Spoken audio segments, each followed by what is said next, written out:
Webster, and this is Life Coach Friday on Chats with Natalie Webster. So that means that Annette Walters from Real Women joins us. Good morning, Annette. Good morning, Natalie. I'm always so excited to be here. I can't wait. Every time Life Coach Friday comes up, it's like, is it this week? Is it this week? And this week I got to say, yes, it's this week. So it is on. Here we are. We're going to have so much Friday. fun. And, we are. I thought I'd let everybody in. The conversations that Natalie and I have, it's really kind of interesting because these are the conversations that we have just when it's the two of us. So you really are listening in on kind of conversations that we're having. Yeah, exactly. And that's part two why we like doing it live, because it is the real conversation as things come up. And today we're talking about gotcha culture. Gotcha, caught you in the act. Look at what I saw you doing. Look how I caught you. Do you ever feel like it's, we get a little too focused on making mistakes to the point that we're so afraid of making a mistake or a misstep that we actually do? Mm-hmm. Oh, that happens. That happens a lot. And the gotcha culture is one of those things that, I guess you would call it kind of the cancel culture is part of that. It's like, I'm watching you. I'm watching to see if you've made a misstep. I think that's just about as much of a trouble for the people who are doing gotcha as the ones who may be misstepping. So yeah. It's kind of an interesting topic today. So I'm very excited about that. And I think we're bringing it down to more of a, your day-to-day relationships, friends, family, coworkers, the people you're dealing with in your everyday life. And I know that this is something that I can speak from my perspective when I first was newer to my community many years ago. And I had such considerations about, saying and doing the wrong thing. And I think that's very common. I came from a different background.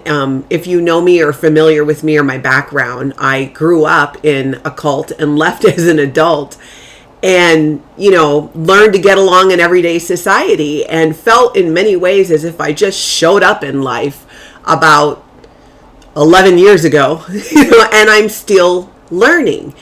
And what helped me a ton, and I didn't even realize that I kind of made that switch, was I really started working on not looking inward so much when I was communicating, or I was, not worrying too much about saying or doing the wrong thing, because people know, this is my point of view. If I know what's in your heart, I have said the wrong thing many times. Despite being multicultural, I've been called culturally insensitive by my own child. And you know what? She was right. I was in that moment being culturally insensitive. But in learning to, just be more comfortable with who I am and think more knowing what's in somebody's heart, is I want to look to that, is I know we all make a misstep or we all misspeak at times. I'm not talking about blatant like you went and killed somebody, We're talking about those, I told you to take out the garbage and you didn't. See, there's the garbage. I caught you not taking out the garbage. Things like that. Are we creating such an environment where we're so worried about it that we are tripping over ourselves because of just the stress of it all? Mm-hmm. And it does. It creates that stress. It creates those even challenging relationships between other people and us. Sometimes we use that gotcha type of a thing to go, see, I told you, you do that. Or, I knew you weren't going to follow through on that. And, what do we actually get? I'd like to actually start there, is to what do we get when we participate in this gotcha culture? Because I think that is a real interesting place, because we think sometimes when we do gotcha that we're going to modify somebody's behavior. But I will tell you that 9 times out of 10, that typically doesn't happen. So like when oh golly, even with my spouse, I might say, well, did you do this? And you can kind of see a guilty look go on the face. And it's like, oh, I have to go do that. Like it's spinning in his head, but it's like, well, if I nag him, if I tell him, enough times that he'll remember that this is important to me. No. Mm-mm. Yeah, the gotcha culture has a couple of challenges associated with it. What have you seen? I've seen, that interestingly, for a while I was kind of more focused on seeing, the people who want to catch somebody in the, I want to catch you making a mistake. I did that as a parent, and that's something that I would do very differently today. When I was raising my kids, they're now adults and they're all doing pretty well, so it must have not been that bad.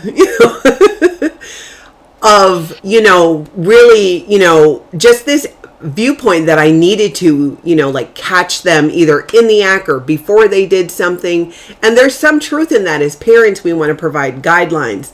But what I would do differently today is just take a step back and go, okay, I know my child. There are things, all kids go through a stage at some point where they make mistakes and they make choices that aren't the best choice. But that's also part of learning. That's how we learn. If we don't allow space for mistakes and errors for ourselves and other people, how can we learn? So what I started to see with my kids as they got older, and to be honest, I didn't really figure this out till they were into adulthood, that by providing a safer space for them to make those mistakes, and I mean providing a space where they could communicate with me. We did have one rule, which was I said, if you come to me with something before I find out, life will be a lot better. There won't not be consequence, but the consequence will not be as severe should I have to find out on my own what happened. And so my kids would preface it with, they'd say, I have something to tell you. That was kind of our code. When one of my kids would come to me and say, I have something to tell you, I needed to take a step back and put on my listening ears and, do my best to erase judgment from my face and let them communicate what happened. And when I would do that, they were so honest and vulnerable with me, and we were able to actually talk through the issues they were having. Because one for one, they know they messed up. They weren't proud of it. They wanted to fix it. But when you make it safe to make mistakes or to misspeak, so, when someone's in the learning process, then it's a win-win. So that's what I found from my experience. Mm-hmm. So back to the previous way you did it before you initiated the code words. What kind of relationship did that set up with your kids before you came to that aha and implemented that? Combative, And it was mainly, so I have 3 children, and it was mainly the middle one. And it was, it made for a combative situation a lot. It wasn't till later that we understood each other so much more. And to be honest, that when I learned that taking a step back and allowing someone to to go a route and without, and I don't mean like I would let her jump off a bridge or something like that, but having more trust and faith that she's going to make good choices for herself, while knowing that there are going to be times where she's not, and we're going to use those as teachable moments. And you just hope as a parent that they aren't choices that, are truly devastating. And maybe that's the difference, is recognizing, earlier I wasn't recognizing that this thing that she did was not actually the end of the world. It wasn't that big a deal in the grand scheme of things, because I was so focused on thinking that parenting was about catching her in the act and correcting her. And now I realize that's not the case. And I think that's something that we often do in our interpersonal relationships. And I'm seeing it so much more. And I just want to pump the brakes and go, maybe there's a better way. What if we all took a step back and we held space for each other and ourselves, tried not to beat ourselves up so much when we, take a misstep or misspeak, because there's always a way with communication to sort it out. Mm-hmm.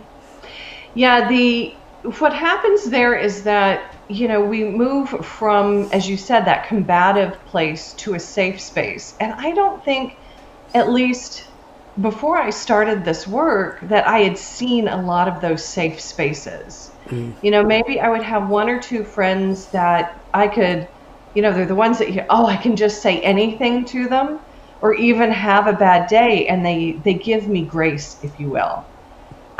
They take that step back and they think, oh, is she having a bad day? I wonder what is going on in there, because this doesn't feel like it has anything really to do with me, like what's going on.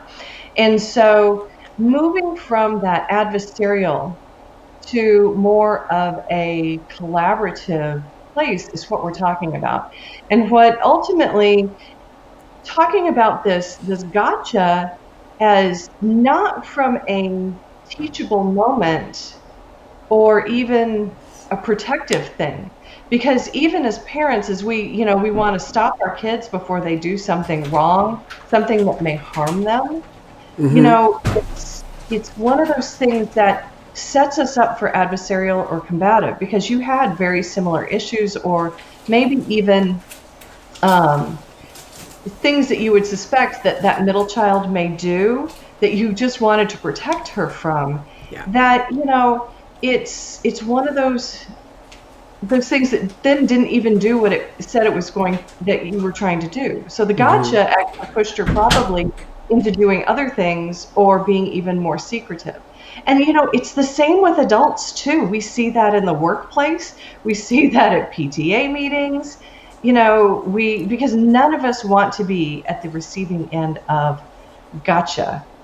So, I like what Molly has to say. What about trying to catch people at doing good things and growing those strengths? That is such an important point, Molly, because we all need recognition for those. And, it's like they say, when something goes wrong, say with like you getting a service from a retailer or something like that, you're likely to, tell a handful of people if it goes well. But if it goes badly, then the whole world knows. And it's really through talking about the refinement, or talking about the good things, that we actually promote even more and more good things, whereas the bad things just get worse. Is that kind of along the lines of, because we know that, we get what we focus on. Where we put our attention and energy is where we will go. Where we put our attention and our energy is what we will get. So I think, when I was, in my example of when I was raising my kids, that I often found to be the case is when you keep looking for something that's wrong, you're going to find something. Or make that person so crazy that it's like, okay, you're already kind of hanging me for this, so I may as well actually do it. Or something else. Yeah. If you're already upset with me, then, what am I risking? Yeah. By, towing this line that you're trying to get me to tow. A lot of times on this podcast, or on this chat with Nat, I get the two confused. We talk about things that we make things mean. So circumstances or facts that come along. And when somebody has done something that's outside of the norm for the community or things like that, maybe they cut us off in traffic, or, somebody randomly screams. It's one of those things where we go to instant judgment. And we do that really out of protectionism for ourselves. But it's not necessarily where we want to be if we really think about it. Because if, somebody cuts you off in traffic and goes zipping along down the way, are they being, kind of an jerk? Or, is somebody in dire trouble and they're racing to go, and get to them? The thing is that things can be either way. And in like these cases, we never know. In one way, we can think, oh, they're doing the right thing, they're getting to that person. And the other way, we feel pretty crappy going, I can't believe that person exists in this world, and has now inconvenienced me, or potentially maybe caused a traffic accident or something like that. It all depends on what experience that we have. And when we get into this gotcha culture, either at the giving or receiving end, I would argue that it lands both parties in not feeling so great. It doesn't actually promote anything good in the Mm-hmm. end. Yeah, you're really right. It absolutely does not. But that taking a step back, and like you said, asking yourself, what am I making this mean? Because one thing I learned when my kids were growing up that I did not learn till they were adults. This is why I think I'm a phenomenal grandparent, because we learn so much, and I don't have to raise my grandkids, so I just get to do all the fun stuff anyways. But recognizing that, like what you were saying, how else could I look at this? I often caught myself making it mean, what my daughter was doing was a direct hit at me. She was doing this to somehow hurt me. And that was not the case at all. She was just living her life, working her way through her teenage years, and she had a lot of curiosity about different things, and that with a dash of impulsivity. And you know what, she always worked her way through it and figured it out. And now today, as an adult, as a young woman, I see her, and a lot of those qualities that made me crazy when she was a teenager are serving her well today. She's using those tools to go after, her goals, to set her goals, to decide what she wants to do and how she's going to get there. So in looking in hindsight at the whole thing, I can really see that the problem was never her or my kids and what they were doing. It was how I was choosing to view it and what I was making it mean. Because I was making it mean something that didn't even exist. Well, and especially as parents, a lot of times we take on, what our kids are doing as to whether or not we're a good parent or not, or how we're going to be viewed out in society. At the next PTA meeting, am I going to get the evil eye as I walk in because my kid did that? It may happen, but again, those are the things we can't change. Before we get really to the end of this, because a lot of us have these rules that we live by, and we have these expectations for the way people should act in public, the way people should treat each other in relationships or just in general. And it changes, as I will tell you, from place to place all over this country. But when we have those rules and they're so ingrained, a lot of times we can become surprised when people act different ways. I think I've told the story before where I had a friend of ours who moved to Minneapolis from Philadelphia when I was still living there. And she came to me one day and she was like, "Why do they keep looking at me?" And I was like, "What do you mean?" She's like, "I'm in the grocery store. Why do they keep looking at me?" And I was like, probably just to be helpful or smile, or is that it's just part of, what we do. She was like, "Oh, we didn't do that in Philadelphia." You don't make eye contact. Yeah, no eye contact. If there was eye contact, there was danger. And so, when we get these surprises, it's important to go, "Oh yeah, I wasn't expecting that. But what could this then jumping into, oh, you shouldn't be doing that here." Not unless it's dangerous and, there's something immediate that may come. But it's in a gotcha culture that we seem to find ourselves more and more in right now. It still can be we can still take a step back and decide how we want to respond. And what's interesting through the coaching work that I do is that we start with, well, how do we want to experience this? What kind of emotion would I like to be in order to best address this? So something that you don't want lands at your doorstep, something that you would never want to come, and yet there it is. What would be the best way to address this, walk through this, or get rid of it, or whatever, in the most efficient fashion, where it doesn't, have negative lingering effects that don't have anything to do with the thing itself. Mm-hmm. So, it's so if somebody comes to you and goes, "Gotcha," how do we want to respond? How do we want to respond? Huh. That's a good, I guess that is the question. I mean, and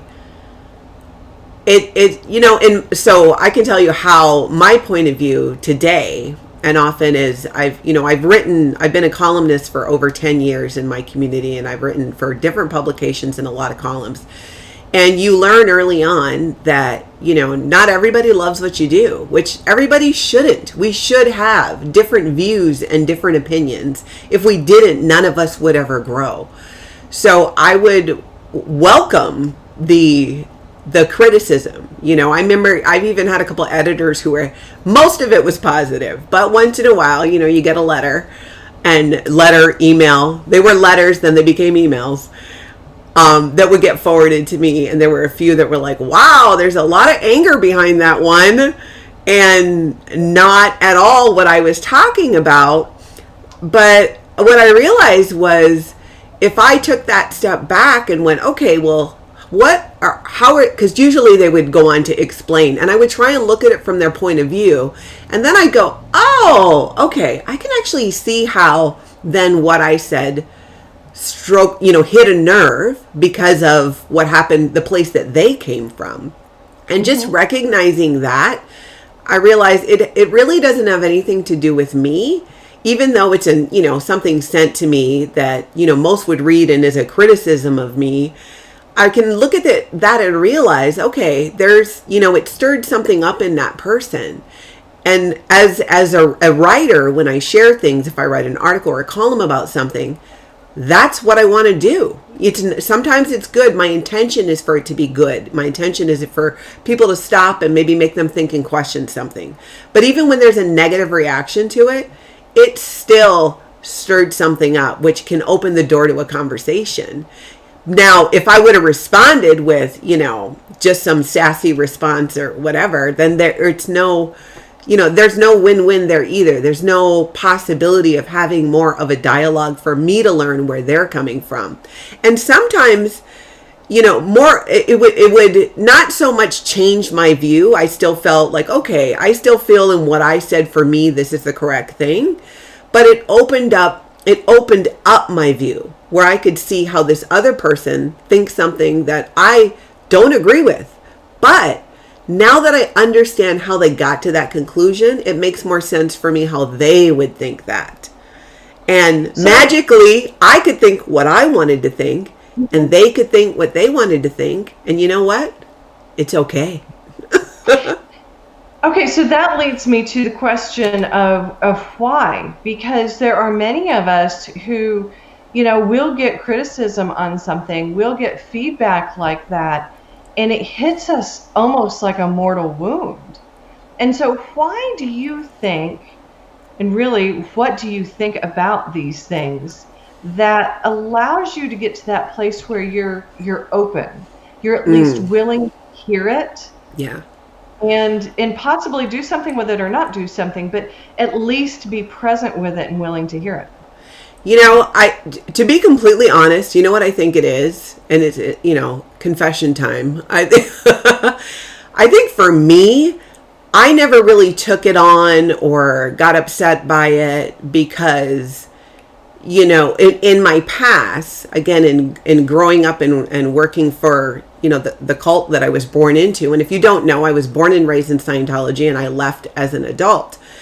And went through a lot of extreme circumstances and training on certain things, and experienced a lot of very extreme abuse.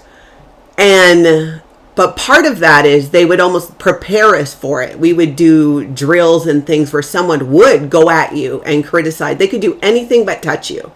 And your job was to just be there comfortably and not respond.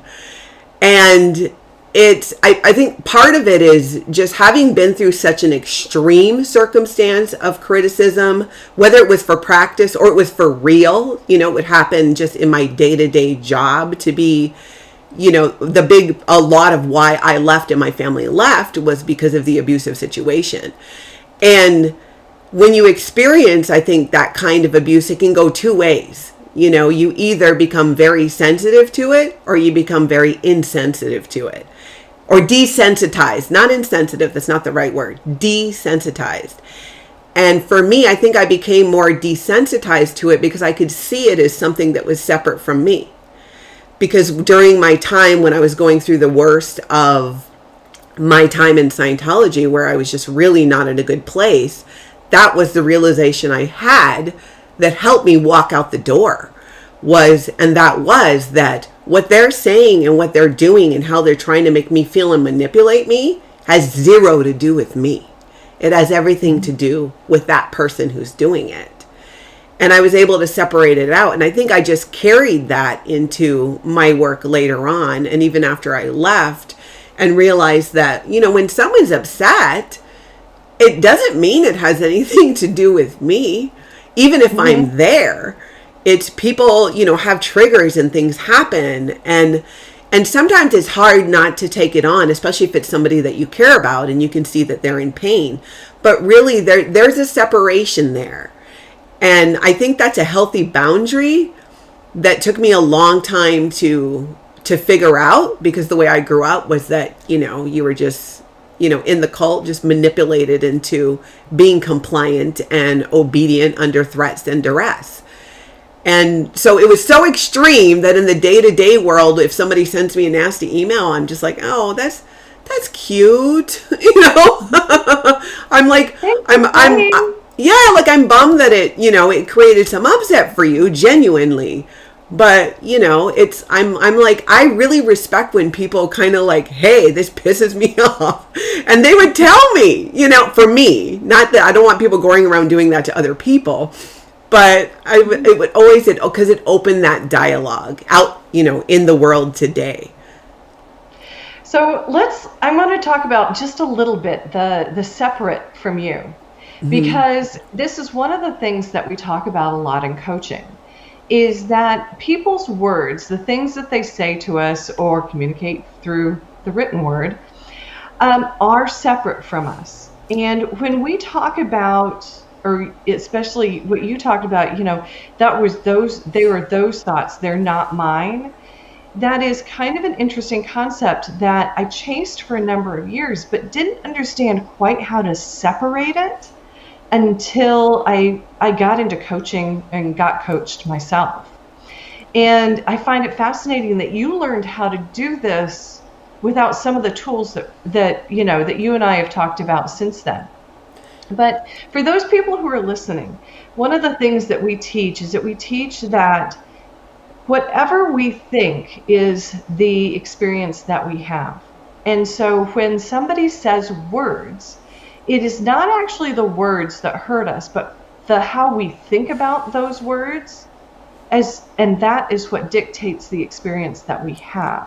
Whether we land in that, oh, that's so cute, or oh my gosh, I can't believe he said that. Maybe I'm out of the group, and now we're threatened, and we go down that rabbit hole. Could be the exact same words, and it was just the context and what we choose to think about it as to the experience that we ultimately have. And so I work a lot with my clients on how to separate those things so that we can have that experience where we hit pause and we can say, yes, and that is separate from me. How do I want to work with it, put it down, or walk through it? And so seeing that as a choice, as a real choice, not just as an attack that we have to take on, makes all the difference in the world as to what experience that we have, and ultimately the results that end up for that situation. Like you said, some people carry with, some of that abuse for a lifetime, and others become desensitized. Why is that? Through what I've learned, I now understand why that happens. It really depends on how we take it on, what we think, and where we go with it from there. But it takes practice, and we have 100%. To see how we actually work in our heads. Yeah, I can remember the exact moment. I'll share with you real quick. The exact moment when I realized that I was going to be able to walk away from Scientology, and it didn't matter if they came at me, which they did. It didn't matter. I was just confident in my decision and what I was doing and my choices in life. When I was leaving, when they found out I was leaving, they sent 2 people from Los Angeles out to Minnesota to meet with me and try and talk me into coming back and doing what they considered to be leaving properly, which basically is to go through their reindoctrination so that you don't actually leave. And I met with them, and I remember my family thinking, like, why would you meet with them? And I'm like, for me, it's closure. It's advocating for myself. It's being in a position where for the first time in my life, I can speak freely, about the topic to someone who's still in the church, because the consequence that they would have for me no longer matter or apply to me. And I was in that room and I knew what they would do because, I grew up in this organization and I know exactly how they operate, and they followed their procedure and were just flipping out pieces of paper of these things that I had allegedly done and why I'm a horrible person and I'm leaving because I'm a horrible person, and because that's what they try to talk you into. And I can remember sitting there and looking at it and going, oh my gosh, none of this is true. And the beautiful thing was they could hold their view that they chose to have of me, that they had to have to justify in their minds why I was leaving. And I could still have mine and walk out the door, and nothing they thought or said mattered, because it had no effect on me, because I refused to accept the criticism, or I refused to accept their reasons for why I was leaving. I knew why I was leaving. And I can remember walking out of there, and I got to be honest, I was scared to go, because it was part of me that thought, oh my God, what if they do talk me back into it? This is an organization I'd been in since I was a very young child, a lot of years of indoctrination. And that didn't happen because I was able to separate it and recognize what's theirs is theirs, what's mine is mine. And I can still hold my beliefs and my truth, and they can hold theirs. And that's fine. I wasn't there to change their mind about me. I wasn't there to get them to accept why I was leaving or what my reasons were. They were there to try and get me back into the fold. But I just left with this smile on my face. And I remember just being giddy in the car because I just felt like, wow, I didn't need to go at them. I didn't need to be angry. I didn't need to yell and scream and all these things. I just held on to my position and where I was at. And I had so much confidence about it that I was unshakable. And from that moment on, I thought, what if I can do that with every situation that might seem intimidating or hard, or to have the difficult conversations in life, or to go and speak to someone where it might be intimidating or a situation that's tough. And I think back on that and I thought, I stood there and did that. So I can do that with anybody. And so far, so good. Well, and that's the point at where you realized, oh, I can separate. Yeah. And that's so powerful, because it begins to integrate into so many other areas of your life. Oh. And where we find our power that we've always had. Every aspect of life. Yeah. So it seems, yeah. So to sum it up, it sounds like the way to avoid this road we've been going down with this gotcha culture is to really work to hold space and practice grace with ourselves, but also with other people, and not jump right into making it mean something, making it something about us or anything like that, but taking a step back. I feel actually that every conversation we have that in Life Coach Friday, that it ultimately leads back to take a step back. How else can you look at this? What are you making it mean? That it's that same thing. And just like how I learned to do, though later than I would like to with my kids, creating that safe space. What's going on? Tell me what's going on. Not having that judgment. And that's what I love about, working with you as a life coach is that's your job. You create and hold that space. It doesn't matter what I tell you. I know you're not going to judge me. And you and I both know I tell you a lot of things. And some pretty juicy ones. So, but to hold that, space of non-judgment, and most people, I would say, come around because we all ultimately share a lot more similar goals than we think we do. We might just get there a little bit differently. It's so true. All right. Well, as usual, we're running out of time, even though we can talk forever, especially about this topic. Well, thanks everybody for joining us today. And if anything that we have talked about today resonates with you, I encourage you to come out and create a chat with me.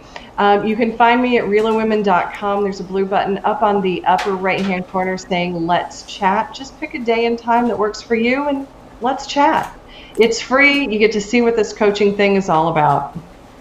Yep, and we'll see you for Life Coach Friday in 2 Fridays. 2 Fridays. All right. Bye, everybody. Hold up. We're still on.